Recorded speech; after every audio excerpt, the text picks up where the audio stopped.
apparently contradictory views of light. What is more mind-boggling is that while the external manifestation of light is either as a wave or as a particle, what appears in the micro world is neither this nor that. We call it radiation. When it comes to Robin-Noshongi, it is fair to say that each and every component of Tagore's creative forays in literature, philosophy, politics, spiritualism, universalism, songs occupy a central and pivotal position.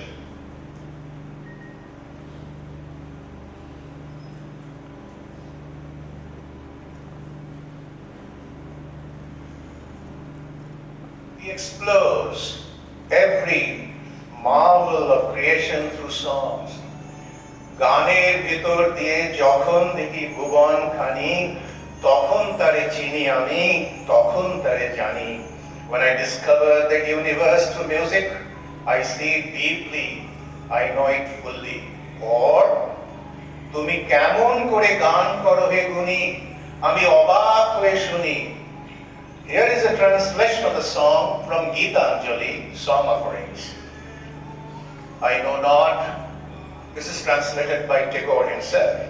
I know not how thou singest, my master. I ever listen in silent amazement. The light of thy music illuminates the world. The light breath of thy music runs from sky to sky. The holy stream of thy music breaks through all stony obstacles and rushes on. My heart longs to join in thy song, but vainly struggles for a voice. I would speak, but speech breaks not into song, and I cry out baffled.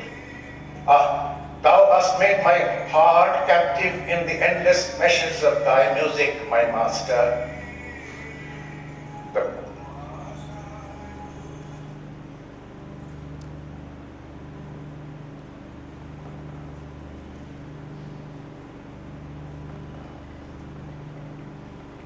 The poet's cosmic thoughts, and there are numerous songs in which, and also in the discussion with Einstein, he raised issues of mind, perception, and human bonding with the Creator through observations. There are numerous songs in which this bonding is eloquently expressed, such as Amar Milon Lagi Tumi Ashcho Kobe Theke. Here is a translation again from Song Offerings. I know not from what distant time thou art ever coming nearer to meet me. Thy sun and stars can never keep thee hidden me for I. In many a morning and eve, thy footsteps have been heard, and thy messenger has come within my heart and called me in secret. I know not why today my life is all austere, and a feeling of tremulous joy is passing through my heart. In many a morning and eve, thy footsteps have been heard, and thy messenger has come within my heart and called me in secret. It is as if the time has come to wind up my work, and I feel in the air a faint smell of thy sweet presence.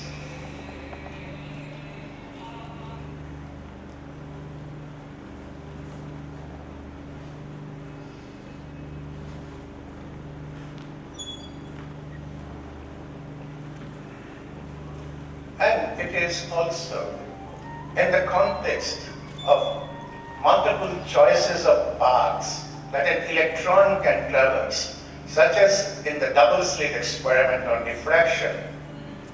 Tagore transited to music when he told Einstein,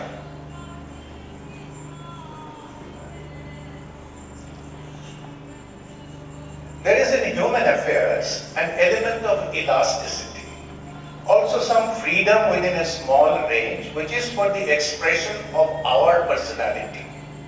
It is like the musical system in India, which is not so rigidly fixed as Western music.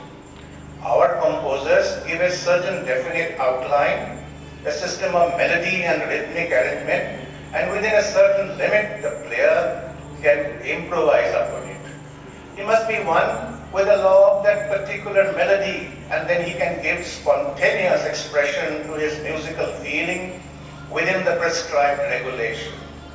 We praise the composer for his genius in creating a foundation along with a superstructure of melodies, but we expect from the player his own skill in the creation of variations of melodic flourish and ornamentation. In creation, we follow the central law of existence, but if we do not cut ourselves adrift from it, we can have sufficient freedom within the limits of our personality for the fullest self-expression. Einstein responded, that is possible only when there is a strong artistic tradition in music to guide the people's mind. In Europe, music has come too far away from popular art and popular feeling and has become something like a secret art with conventions and traditions of its own. Tagore, oh, you have to be absolutely obedient to this too complicated music. In India, on the other hand, the measure of a singer's freedom is in her own creative personality. She can sing the composer's song as her own if she has the power of creativity to assert herself in her interpretation of the general law of the melody which she is given to interpret. Einstein, it requires a very high standard of art to realize fully the great idea in the original music so that one can make variations upon it.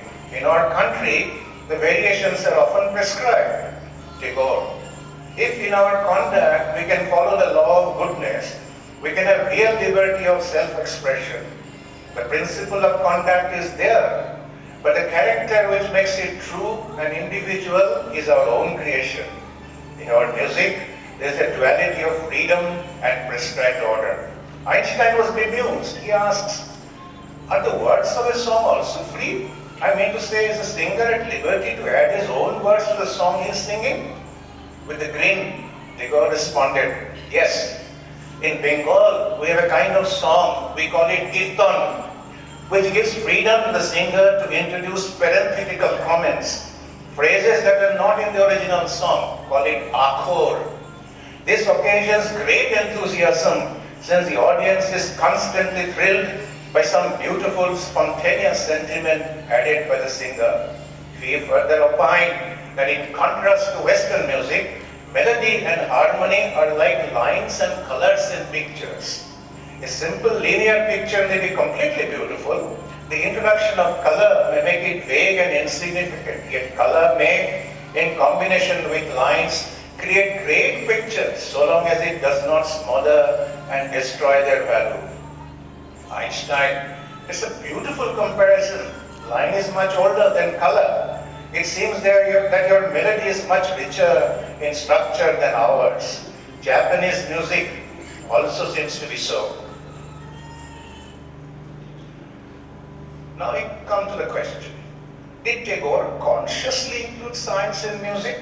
The answer to this question is an emphatic no. No.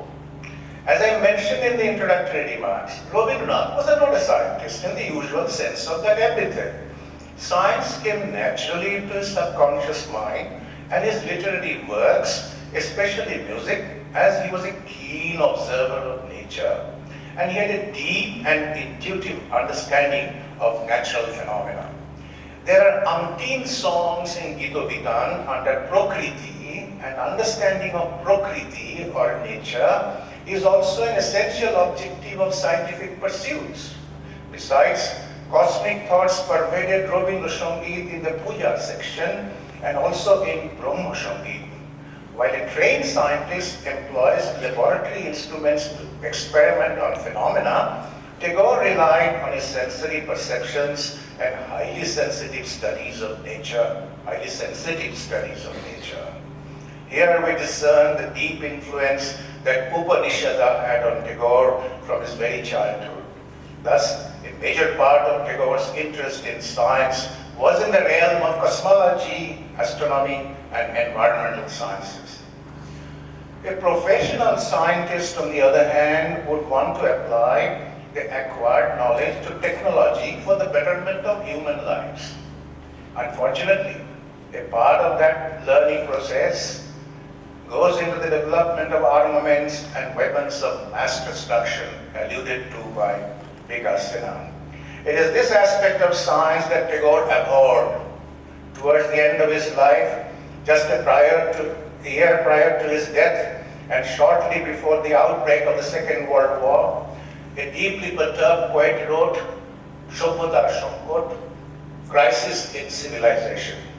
Tagore had repeatedly derided the wrongful use of machines, a byproduct of technological advancement, if they are utilized for the suppression of the freedom of mind.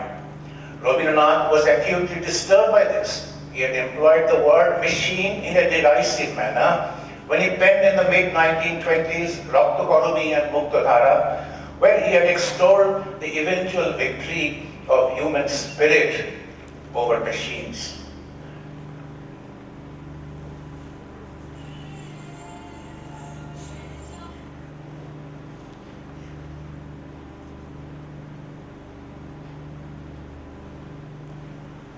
This is not to suggest that Rabindranath was opposed to the fruitful application of machines for the betterment of human lives.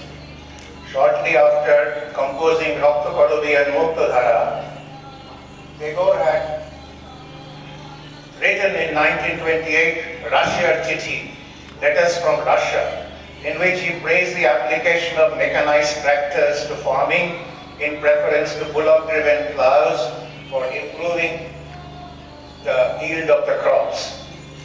He goaded his close associate and the great mathematical physicist Prashanta Chandra Mahalanobis, the founder of the Indian Statistical Institute, to apply statistics to farming. This he put to practice in his Sriniketan project on rural reconstruction. As we are on the theme of finding signatures of science in Rabindra Sangeet, in order to promote science education in schools and colleges, let me quote a song which is already going on here, which has the ramifications for soil science. Moru bijoher keton urao heshunne. The song we are now listening to in the background. Let the victory flag, symbolizing the conquering of the arid desert land, flutter in the open sky, ushering in indomitable life. Yet it blesses the earth with compassion, touching the delicate life.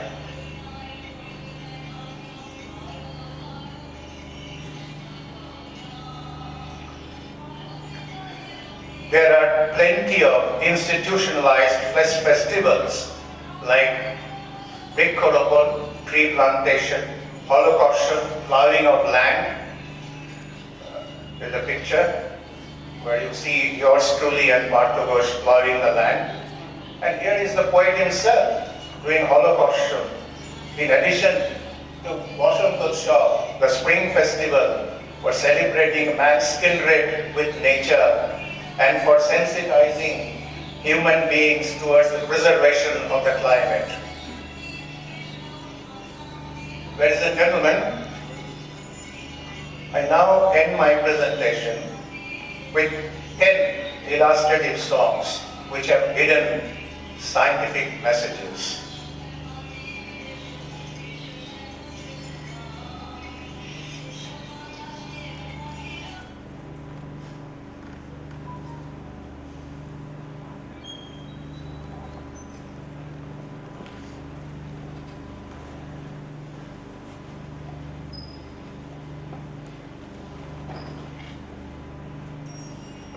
On the topic of soil science, the first song that comes to mind is a very deep one, which is a remarkable exposition on the rain cycle. Matir buker maje bondi je jal miliye thake, mati paena take. Here's a translation courtesy my friend Jan Kripalani of water. There is no dirt. Water that is trapped so deep under the earth. Water that can't be tapped. Won't seep up to the soil. Water that stays in turmoil and escapes up into the sky becomes a shadow up on high, a cloud of moist shadows, ready to drop, and then, and when you least expect it again, lightning strikes, and clouds that are full come cascading down. They come cascading right to the ground. Abundant tears of happiness rain, a joy that reigns over our hearts. And as the rains rain over the earth, once again the rain comes again and again. Let the song go on a little bit. The next is Mohabishwe Mohakashe Mohakalo Maje Ami Manobo Ekaki Brahmi Vishwaye Brahmi Vishwaye. In the midst of the great universe, the vast sky, the spectacular light, I travel, lonesome and in amazement. In the intermediate lines in Bengali, Tumi Acho Vishwanath Oshimo Rahosyo Maje. The poet is exclaiming his bewilderment about creation when he, the lonesome man, roams around to unravel the mystery of the universe.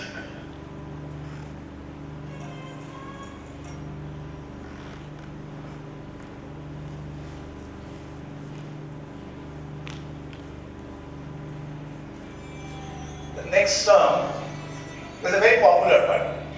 Alo Amar, Alo Ogo, Alo Bhuvan Bhara.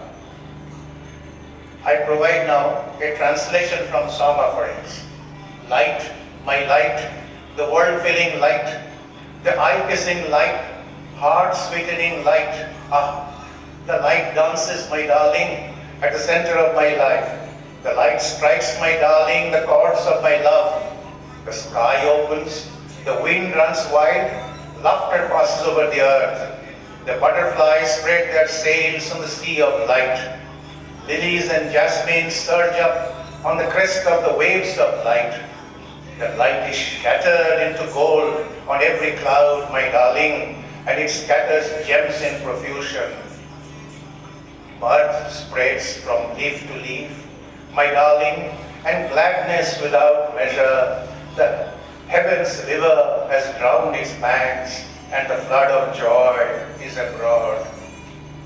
In the words, Nache alo, nache o bhai, Amar prane, Rabindranath explains that light is like a wave that dances around within one's soul, yet the same light waves induce thousands of butterflies to unfurl their wings and trigger life in flowers such as lilies and jasmines.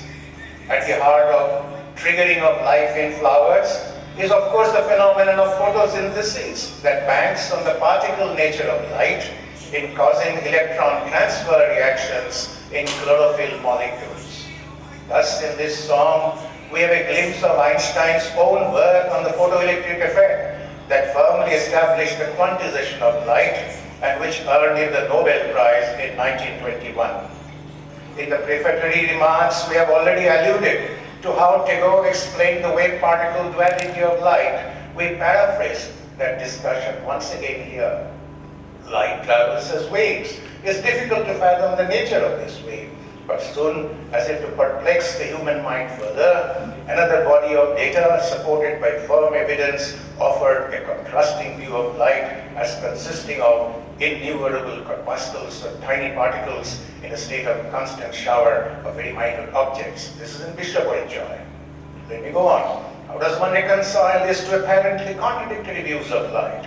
What is more mind-boggling is that when the external manifestation of light is either as a wave or as a particle, what appears in the micro world is neither this nor that. We call it radiation. The fourth song I now mention, তার অন্ত নাইক যে আনন্দে গড়া আমার অঙ্গ, তার অনুপর মানু পেল কত আলোর সঙ্গ, ও তার অন্ত নাইক নাই. Here is a poet lyricist looks with awe at the seamless expanding universe constituted of atoms and molecules cloaked by radiation. Bipulo torongo re, bipulo torongo re. Once again, torongo epitomizes vibrations and waves which are omnipresent in the cosmic world.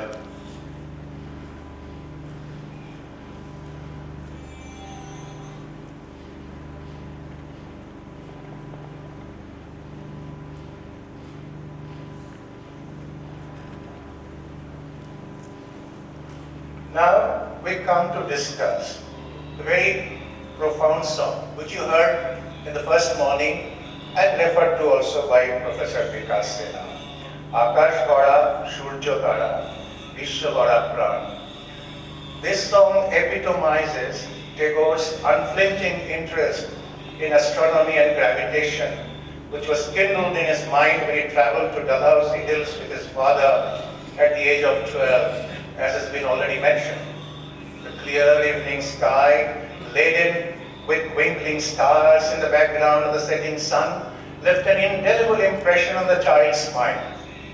Oshim Kale Je Hillole, Joar Bhatai Bhuban Dole, Nari Temor Rakto Dharai Legeche Tar Tar. The same gravitational pull between the earth and the moon that causes tidal waves is also responsible for blood flow in our veins. Here's a translation of the song by Shahana Dattagupta, which links on Advaitism, distinct from the original translation. The abundant cosmic sky of the sun, the stars and the galaxies, the light pulsing universe at whose heart we all find our refuge. In great amazement, what do I find beating? The very locus of my being. And so in awestruck wonder, my songs spring to sound yonder. In the limitless field of eternity rises an appearance of duality. Each blade of grass touches my feet when I explore the forest trails. Startled by the flower's fragrance, mind wells up in a trance, and the scattered abundance all around trigger ineffable joy. Instantly deep is my listening, profoundly keen is my seeing. Into the breast of Mother Earth, I have surrendered myself.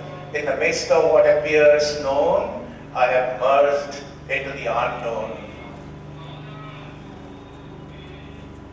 In Tumi Ki Kevoli Chobi, in the intermediate lines, Oi je sudur niharika, jara kore ache veer, akasher neer, Oi jara dino ratri, alo hate chole ache, adharero jatri, groho tararoti. The distant Milky Way, a conglomerate of stars crowding the rest of the sky, travels with the speed of light in hand, with lights in hand as roving messengers to darkness. My eighth song, the list is not long. Prathomo Adi Tavo, Shokti Adi Paramo Chalo, Jyoti Tomari He, Gogone Gogone. The Big Bang, the absolute beginning of the universe, when loads of energy were released, brightly illuminating the sky. দুই হাতে কালের মন্দির আজে সদাই বাজে ডাইনে বায়ে দুই হাতে সাদা কালোর দ্বন্দ্বে যে ওই ছন্দে নানা রং জাগে. This song is about symmetry or the lack of it, another facet of physical phenomena, and that can be found in various murals of Shantiniketan art. In this song, Tagore talks about, so you can see symmetry is broken in this picture by Manida.